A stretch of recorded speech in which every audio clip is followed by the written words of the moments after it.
करी की घटना है। इसमें लेट श्री मंजीत सिंह, मेरे ब्रदर इन लॉ, ये इनकी खबर आई मुझे, मेरी बहन के थ्रू ही आई। उनको कुछ चोट लगी है, तो यमन में वो मर्चेंट नेवी में कार्यरत थे। और उसके बाद उन्होंने कहा कि वहाँ पे आप पता करें। पता करने के बाद जब मिनिस्ट्री ऑफ एक्सटर्नल अफेयर्स को एक ईमेल लिखा, जिसमें कि मैंने उनके मित्र जो साथ में काम कर रहे थे अमरजीत सिंह, उनसे जो ब्यौरा मिला, मैंने वो उनको मिनिस्ट्री ऑफ एक्सटर्नल अफेयर्स को दिया। तो मिनिस्ट्री ने वहाँ पे आगे जाके जो यमन में एम्बेसी है, जो कि एडन में उस टाइम पे टास्क फोर्स कर रही थी रेस्क्यू ऑपरेशन, उन्होंने मेरी मेल को फिर सपोर्ट किया। उन्होंने वहाँ से जो मंजीत सिंह के मॉर्टल रिमेन्स से उनको ढूंढ निकाला और उसके बाद उसको INS तरकश में डाला गया। फिर वो जिबूती लाया गया। जिबूती में फर्दर फॉर्मेलिटीज़ पूरी करके वो बॉडी 13 तारीख को वहाँ से इथोपियन एयरलाइंस से एडिस अबाबा आई और वहाँ से फिर इथोपियन एयरलाइंस की सेकेंड इटिनरी से वो न्यू दिल्ली पहुँची कल 11 बजे। 6 घंटे में पेपर वर्क हुआ। बॉडी रिलीज़ होते हुए हम फिर आज उसका अंतिम संस्कार कर पाए हैं।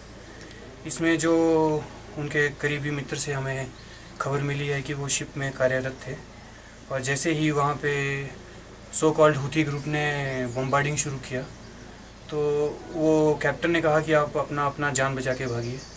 तो ये सारे के सारे, वो चीफ़ ऑफिसर रैंक पे थे, ये सारे के सारे सीमैन, बोसन, चीफ़ ऑफिसर सब भागने लगे। तो इसी बीच में हुती ने भगदड़ देख के फिर से बम बरसाए।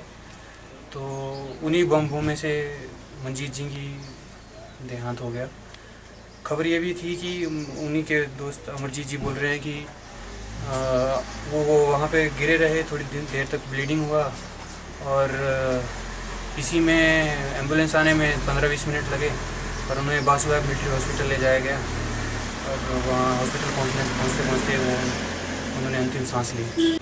अपने पीछे अपनी 27 साल की वाइफ, 3 साल की बच्ची और एक 7 महीने की छोटी बच्ची छोड़ के गए हैं। और मंजीत सिंह ही अपने परिवार का करता धरता थे। अभी कोई नहीं है तरफ से, तो कोई अभी हमें ना कांटेक्ट हुआ, ना कंपनी ने कुछ खोला है। ये शिप का ओनर जो है बरूत लेबनान का था, तो वो एक प्राइवेट ओनर था, तो वो प्राइवेट ओनर के साथ डायरेक्ट कांटेक्ट में गए थे। तो एज सच उसने अभी कोई हेल्प नहीं की है और ना ही मेरे को कोई उम्मीद है वहाँ से, क्योंकि मिनिस्ट्री ऑफ एक्सटर्नल अफेयर्स और ministry of overseas Indian affairs दोनों इसमें इन्वॉल्व थे। तो दोनों सेंट्रल गवर्नमेंट के अंडर आते हैं। तो एज सच सेंट्रल गवर्नमेंट ने बॉडी के मॉर्टल रिमेन्स ट्रांसपोर्ट किए हैं from Aden to native place Jammu, but rather than transporting they have not given any assurance for any compensation or for any help, you know। और उसके बाद state government ने भी दिल्ली से लेकर यहाँ तक एक ट्रांसपोर्टेशन का ही मतलब किया और बॉडी को रिलीज़ कराने में हेल्प किया। एज़ फार एज़ जो मुझे खबर है अभी तक, तो कुछ कहीं से मदद की उनसे तो कोई किसी ने कोई हमें कांटेक्ट नहीं किया है, ना ही मुझे, ना ही मंजीत सिंह जी के ब्रदर को, किसी को भी नहीं किया है। गवर्नमेंट से डिमांड ये है कि परिवार की हालत को देखते हुए मृतक की पत्नी को कुछ रोजगार का कुछ अगर साधन प्रदान किया जाए तो उनका जीवन यापन अच्छे से होगा, क्योंकि 2 छोटी छोटी बच्चियां हैं, एक 3 साल की है और एक 7 महीने की है। इनको अभी बहुत लंबी उम्र जीनी है। पत्नी अभी 27 साल की है, जिसका अभी कोई नहीं है। तो ये एक दायित्व हो जाता है, चाहे वो राज्य सरकार है या केंद्रीय सरकार है, ये उनका दायित्व हो जाता है कि वो इस मदद की घड़ी में कुछ न कुछ करें। अन्यथा एकमात्र घटना है जो भारत की एक कैजुअलिटी हुई है यमन में, तो एटलीस्ट एक दायित्व तो सरकार का बनता है।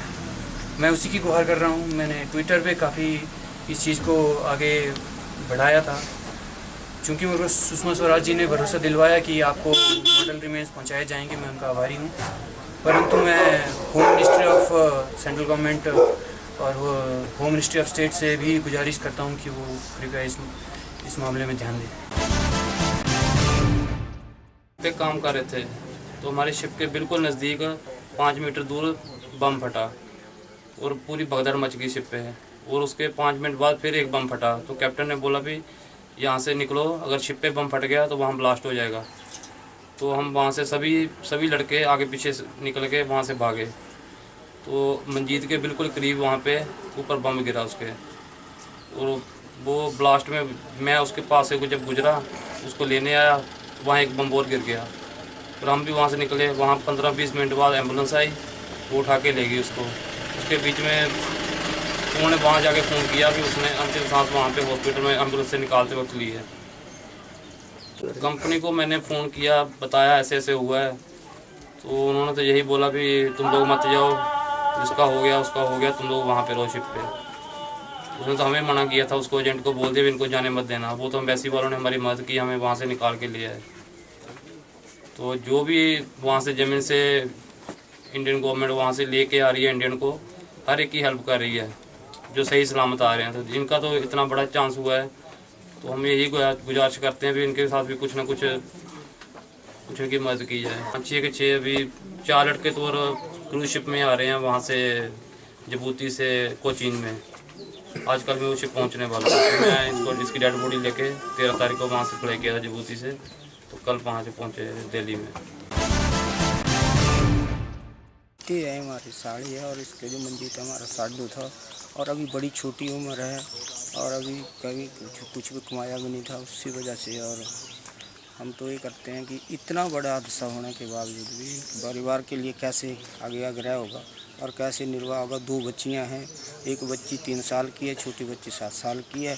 और इनके लिए अगर हम सरकार से कुछ इन बच्चों के लिए कोई और उनकी जो दिप्ति है MA MEd और इंग्लिश की MA है, अगर सरकार से हम आग्रह करते हैं कि अपना जीवन निर्वाह के लिए इससे भी कुछ अगर सरकार कुछ नौकरी के बारे में दे दें तो बहुत ही बढ़िया है। और हम यही चाहते हैं कि आगे ऐसी घटना किसी के साथ ऐसी उम्र में ना हो, और इन्होंने अभी तो देखा ही कुछ नहीं है इसकी वजह से।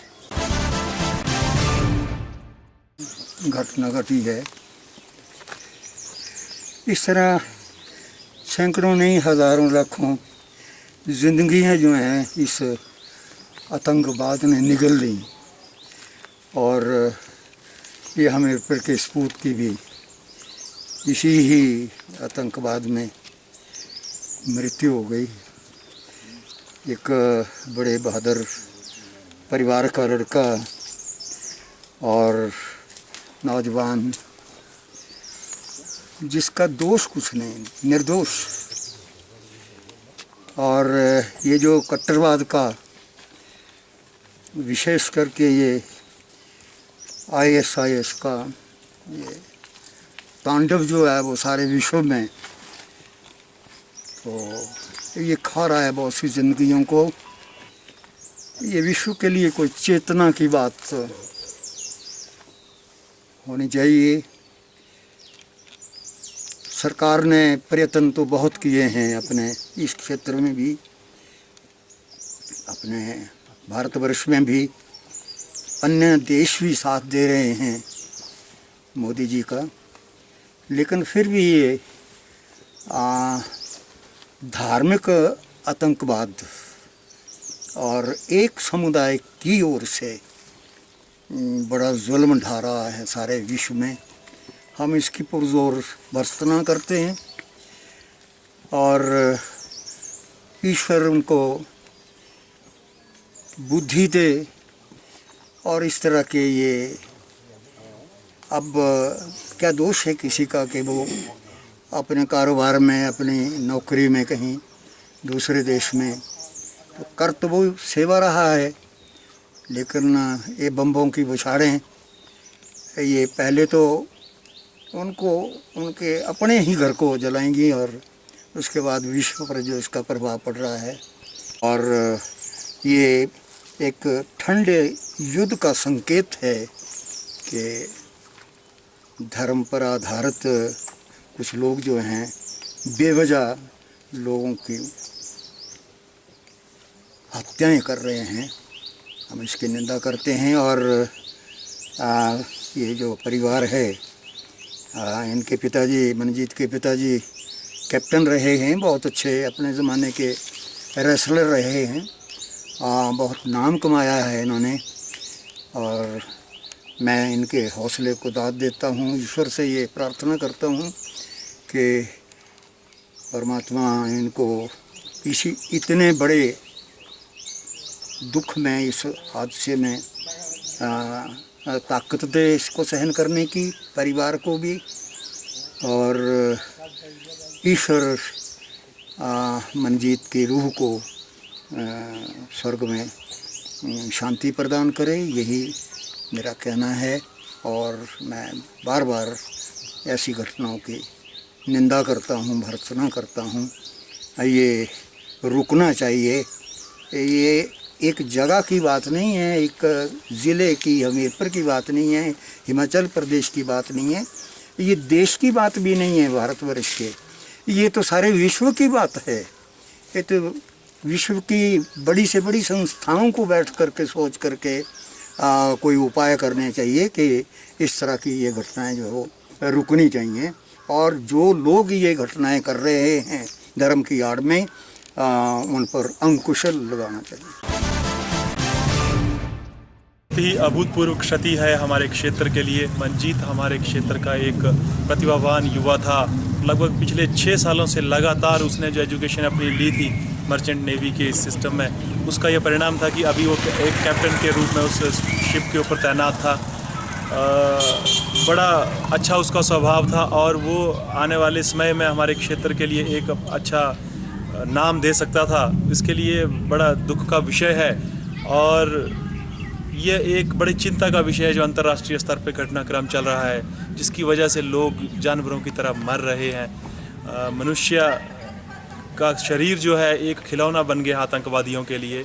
ये पूरे संसार के लिए चिंता का विषय है। हमारे पड़ोस में जो देश हैं उनके लिए भी जो वहाँ जो घटनाएं चल रही हैं वो भी दुखद हैं।